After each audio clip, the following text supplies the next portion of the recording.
Hi, I'm Lisa, and welcome to The Week That Was, a 60-second look at what happened this past week at SJIIES. Start the clock. Monday, Tuesday, Wednesday.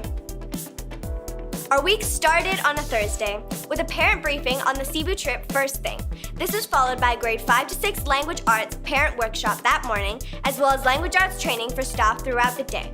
Friday, as part of our Chinese New Year celebrations, was a dress-up day where the school came alive with some amazing combinations of colors and styles.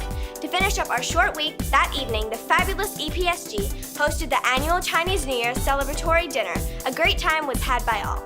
On behalf of the Week That Was team, I'm Lisa, and we'll see you again next week.